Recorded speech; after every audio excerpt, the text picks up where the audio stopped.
અને હવે સીધું અને સટમાં વાત કરવી છે બીજા મુદ્દાની। નશેડી કાર ચાલકો ક્યારે સમજશે, નશેડી નબીરાઓ ક્યારે સુધરશે એ સવાલ છે, વારંવાર ઉઠી રહ્યા છે। અમદાવાદથી વધુ એક એવી ઘટના સામે આવી જ્યાં નશેડી કાર ચાલકે આતંક મચાવ્યો। અમદાવાદના વસ્ત્રાપુર વિસ્તારમાં નશામાં કાર ચાલકે અનેક લોકોને અડફેટે લીધા હતા। અમદાવાદના હિમાલય મોલ પાસે બનાવ બન્યો હતો। સીસીટીવી ફૂટેજ સામે આવ્યા છે, એક દ્રશ્યો પણ સામે આવી રહ્યા છે। આકાશ ઠાકોર નામના નશેડીએ દાદાગીરી પણ કરી હતી। પહેલા તો ઓવર સ્પીડ કરી નશામાં કાર ચલાવી, ત્યારબાદ અનેક વાહનોને અડફેટે લીધા, અકસ્માતો સર્જ્યા। ત્યારબાદ અકસ્માત સર્જાયા બાદ લોકોએ આ કાર ચાલકનો ઘેરાવ કર્યો હતો, આ નબીરાનો ઘેરાવ કર્યો। અને જ્યારે સ્થાનિકોએ નબીરાનો ઘેરાવ કર્યો તો આ નબીરાએ પથ્થર કાઢ્યો અને પથ્થરથી અન્ય સ્થાનિક લોકોને મારવાનો પ્રયાસ કર્યો હતો। ગુંડાગીરી કરી, દાદાગીરી કરી, સ્થાનિકોએ સમજાવવાનો પ્રયાસ કર્યો તો તેમની સાથે મારામારી પણ કરી હતી। વસ્ત્રાપુર પોલીસમાં ગુનો દાખલ કરવામાં આવ્યો, ગુનાની તપાસ ચાલુ છે। આરોપી નશાની હાલતમાં હતો તેવો પોલીસનો દાવો છે। જ્યારે પોલીસ સમજાવવા પહોંચી હતી, પોલીસ ઘટના સ્થળે પહોંચી હતી, ત્યારે પણ આ નબીરો દાદાગીરી કરતો હતો। અમદાવાદમાં ગઈકાલે રાત્રે 10 વાગ્યાની આસપાસ આ ઘટના બની હતી, જ્યારે આ નબીરો કાર લઈને નીકળ્યો હતો। થાર ગાડીએ અકસ્માત સર્જ્યો હતો। સિગ્નલ બંધ હતું છતાં પણ સિગ્નલ તોડી ફૂલ સ્પીડમાં થાર કાર હંકારી અનેક પરિવારના લોકો ઈજાગ્રસ્ત થયા છે। સિગ્નલ તોડી કાર ચલાવી અકસ્માત સર્જ્યો અને હાલ તો આરોપીને તપાસ માટે સોલા સિવિલ હોસ્પિટલમાં લાવવામાં આવ્યો હતો। આરોપી વિરુદ્ધ પોલીસે 2 ફરિયાદ નોંધી છે। આગળની તપાસ પણ પોલીસે શરૂ કરી છે। પોલીસે આ બાબતે શું કહ્યું એ આપને સંભળાવીએ।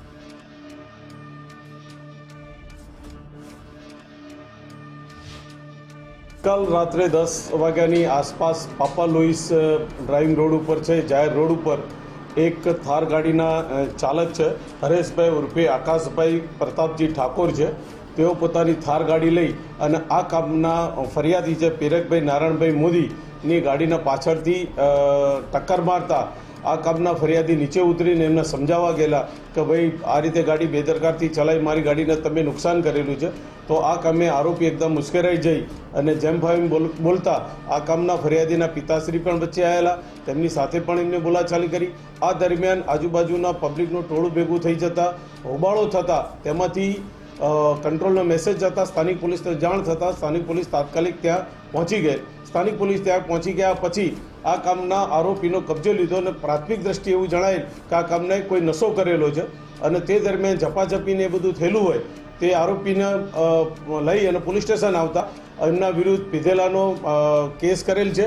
ત્યારબાદ આ કામના ફરિયાદીએ પ્રસ્થળ અલગથી ફરિયાદ આપતા તેમની પણ ફરિયાદ લેવામાં આવેલી છે અને હાલ વસ્ત્રાપુર પોલીસ સ્ટેશન આ ગુનાની બંને ગુનાની તપાસ ચલાવી રહી છે। અમદાવાદમાં વધુ એક વખત દારૂના નશામાં ધૂત કાર ચાલકે અકસ્માત સર્જ્યો છે। અમદાવાદમાં સોમવારે રાત્રે જે કાર ચાલક હતો તેણે હિમાલય મોલ નજીક સિગ્નલ બંધ હતું અને તેણે આ કાર છે જે થાર કાર ફૂલ સ્પીડે આવતી હતી અને આગળ ઊભેલી કારને ટક્કર મારી હતી। આગળની કારને ટક્કર વાગતા તે કાર ચાલક નીચે ઉતર્યો અને તેણે કહ્યું કે ધક્કો માર્યો તેમ તે આ આરોપી જે છે તે ઉશ્કેરાતા તેમની સાથે પણ બોલાચાલી કરી હતી, મારામારી કરી હતી। સમગ્ર વિસ્તારમાં પથ્થરમારો અને તે પ્રકારના અલગ અલગ જે વિડીયો છે જે પણ બહાર આવી રહ્યા છે, ત્યારે તેની જો વાત કરીએ તો અમદાવાદમાં અત્યારની જે પરિસ્થિતિ છે આ પ્રકારેની હરકતો કરવાવાળા એક બાદ એક જે તમામ આરોપીઓ છે તેના લિસ્ટ બનાવવામાં આવી રહ્યા છે। એસએમસી દ્વારા પણ એક નવું લિસ્ટ છે તે પણ બનાવવામાં આવ્યું છે, પરંતુ અહીંયા સવાલ એ જ છે કે હંમેશા આ જ પ્રકારેની પરિસ્થિતિ છે તે અમદાવાદ શહેરની અંદર જાણે બનતી હોય તેમ લાગી રહ્યું છે। વધુ એક વખત અમદાવાદ શહેરની અંદર આ અકસ્માત છે જે સર્જાયો છે, લોકોએ તેને માર માર્યો અને હવે આરોપી છે જે પોતે પણ સાલ હોસ્પિટલની અંદર દાખલ થયો છે। એટલે હવે જોવાનું એ રહેશે કે આ સમગ્ર ઘટનાની અંદર પોલીસ છે તે કેવા પ્રકારની કડક કાર્યવાહી છે જે આરોપી સમક્ષ કરે છે। કેમેરામેન નિકુંજ પ્રજાપતિ સાથે રીમા દોશી, ગુજરાત ફર્સ્ટ, અમદાવાદ। આ એ જ બ્લેક કલરની થાર કાર હતી જેના થકી નબીરાએ અકસ્માત સર્જ્યો, અનેક પરિવારના લોકોને અડફેટે લીધા હતા। લોકો ઉનાળાનો સમય છે, રાત્રે ઘરની બહાર નીકળ્યા હશે, ચાલવા નીકળ્યા હશે, પરંતુ શું હવે અમદાવાદના રસ્તાઓ સેફ નથી એ સવાલ વારંવાર ઉઠી રહ્યો છે। અને નબીરાએ જો અકસ્માત સર્જ્યો હતો નશામાં તેને લઈને કોંગ્રેસ ધારાસભ્ય ઇમરાન ખેડાવાલાની પ્રતિક્રિયા પણ સામે આવી છે। ગુજરાતમાં દારૂબંધીની માત્ર જાહેરાતો થાય છે, ગુજરાતમાં દારૂબંધીની કડક અમલવારી નથી થતી।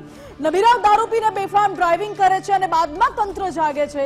અમદાવાદ સહિત રાજ્યના ઘણા મોટા શહેરોમાં આ જ પ્રકારે દારૂ પકડાય છે અને મોટી હોટેલોમાં તો દારૂ વેચવાનો પરવાનો પણ આપવામાં આવ્યો છે। જો કે પોલીસને બધી જ માહિતી હોય છે, દારૂ કોણ વેચે છે, દારૂ ક્યાંથી આવે છે। આ તમામ સવાલો, આ તમામ મુદ્દા ઇમરાન ખેડાવાલાએ ઉઠાવ્યા। શું કહ્યું આપ સાંભળો। એ ઘટનાના અંદર અમદાવાદ શહેરના જે નબીરાઓ છે એ દારૂ પીને બેફામ ડ્રાઇવિંગ કરતા હોય અને અકસ્માત કરીને જતા હોય ત્યારે આ તંત્ર સફાળે જાગતું હોય છે। આજે સમગ્ર ગુજરાતના અંદર જે પ્રમાણે દારૂબંધીની મોટી મોટી આપણે વાતો કરતા હોય ત્યારે અમદાવાદ શહેર હોય, બરોડા હોય કે ગુજરાતના અન્ય શહેરોના અંદર જે પ્રમાણે મોટી સંખ્યામાં દારૂ મળી રહ્યો છે, દારૂ પકડાઈ રહ્યો છે અને પોલીસ કામ કરી રહી છે તેવું આપણે સૌ જાણીએ છીએ।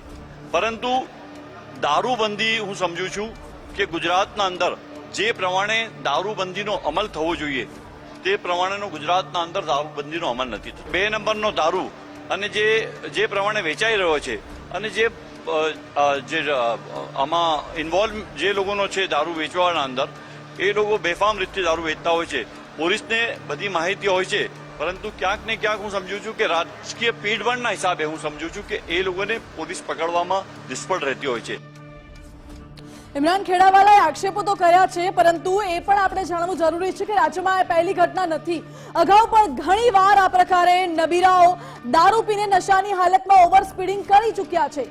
કાયદો અનુસાર જે નબીરાઓ હોય છે, નાની ઉંમરના નબીરાઓ, તેઓ ગાડી ન ચલાવી શકે લાયસન્સ વગર। એ તમામ મુદ્દાઓને ધ્યાનમાં રાખવા પણ એટલા જ જરૂરી હોય છે। દારૂ પીને ડ્રિંક એન્ડ ડ્રાઈવ કરવું, હિટ એન્ડ રન કરવું, આ બધા જ ગેરકાયદે ગુનાઓ છે। છતાં પણ આ નબીરાઓને કોઈ જ બીક નથી લાગતી કે ગેરકાયદે ગુનાઓ થઈ રહ્યા છે। રાજ્યમાં નશેડી નબીરાનો દિવસે ને દિવસે હવે આતંક વધી રહ્યો હોય તેવું લાગે છે। અમદાવાદમાંથી વધુ એક નશેડી કાર ચાલકે આતંક મચાવ્યો, જેના દ્રશ્યો આપને દેખાડ્યા।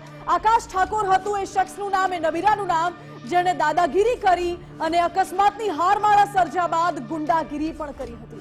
બીજા દ્રશ્યો વડોદરાથી દેખાડી રહ્યા છે। બેફામ નબીરા રક્ષિત ચોરસિયાએ અકસ્માત સર્જ્યો હતો। રક્ષિત ચોરસિયા અકસ્માત કાંડ હજુ ભૂલાયો નથી, જેમાં એને 3 થી 4 વાહનોને અડફેટે લીધા હતા। એક મહિલાનું મૃત્યુ થયું હતું, એક પરિવારે, એક દીકરાએ તેની માતા ખોઈ હતી, એક પતિએ પત્ની ખોઈ હતી, એક માતાએ તેમની દીકરી ખોઈ હતી। અને એ જ વડોદરાનો રક્ષિત ચોરસિયા કાંડ હજુ ભૂલાયો નથી, તપાસ ચાલી રહી છે। ત્યારબાદ આવી વારંવાર ઘટનાઓ સામે આવી રહી છે। તથ્યકાંડ વારંવાર સર્જાઈ રહ્યા છે તેવું કહીએ તો પણ નવાઈ નહીં, કારણ કે નબીરાઓ બેફામ બનીને અનેક લોકોને અડફેટે લે છે। મવડી વિસ્તારમાં રાજકોટથી સમાચાર, જ્યાં નશામાં ધૂત કાર ચાલકે કહેર મચાવ્યો હતો। કાર ચાલકે એક સાથે 3 વાહનોને અડફેટે લીધા હતા।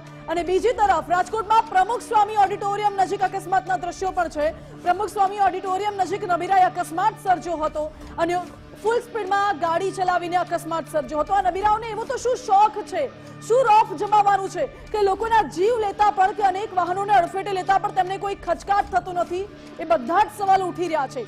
મારી સાથે ન્યૂઝરૂમથી ધર્મેશ વૈદ્ય, અમારા એસોસિએટ એડિટર, જોડાઈ ગયા છે લાઈવ।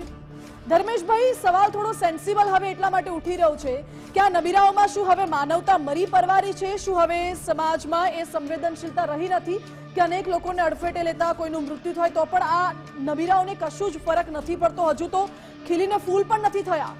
માનસી, અમદાવાદ સહિત મહાનગરોમાં છેલ્લા 1 મહિનાની આપણે હેડલાઇન જોઈએ તો નબીરા અને નશેડી આ બંનેના જે કેર છે અને વાહનોની જે રફતાર કરીને રફતારના જે રાક્ષસો બન્યા છે, એમાં કેટલાકના નિર્દોષના ભોગ લેવાયા છે, કેટલાક ઘાયલો પણ થયા છે। મહત્વની વાત જો અમદાવાદની કહું તો અમદાવાદમાં વસ્ત્રાપુર હિમાલયા મોલ જેવો જેને ભરચક ટ્રાફિક હોય કે જ્યાં પોલીસનો બંદોબસ્ત હોય, ત્યાં કોઈ મોડી રાત્રે નહીં, 10 વાગે એક વ્યક્તિ આવે, આ ઠાકોર નામનો આકાશ, અને એ સીધો જ થાર લઈને આવે ને નશેડી નશામાં 1-2 જણને રીતે હડપટે લે। આ તો સદનસીબે લોકો બચી જાય છે, પરંતુ પોલીસ તંત્ર ઉપર આ સવાલ સર્જે છે, ખાસ કરીને અમદાવાદ શહેર પોલીસ ઉપર। આની પહેલા પણ અમદાવાદ શહેર પોલીસ ઉપર આપણે જ્યારે કીધું કે સિંધુ ભવન સહિત રસ્તાઓમાં પેટ્રોલિંગ કરો, ગમે ત્યારે ગમે તેવા બનાવ બનશે। ઠાર જેવી મોંઘીદાટ જેને કહી શકાય કે કાર હોય છે, લાયસન્સ વગરના ડ્રાઈવર જેવા આ નબીરાઓ હોય છે અને આડેધડ અકસ્માત સર્જી અને પછી કલ્પાંત આપણે સાંભળવો પડે છે અને પોલીસ માત્ર કાગળિયા કરે છે. કાં કાયદાનો ડર નથી અને કાં પોલીસનો ડર નથી. અને હું અમદાવાદ માટે જો કહું તો 10 વાગે એ વ્યક્તિ આકાશ ઠાકોર ઠાર લઈને નીકળે છે. એ બ્લેક કાર તો ખરી બ્લેક કાચવાળી પણ છે.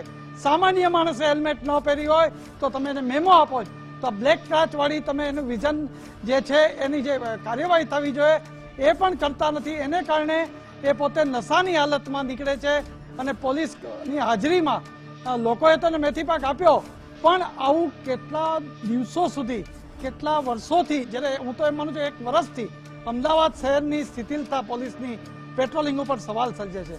અને 10 વાગે નશેડી ક્યાંથી આવે? દારૂબંધીવાળા ગુજરાતમાં, દારૂબંધીવાળા મહાનગરમાં આ દારૂ આવ્યો છે ક્યાંથી?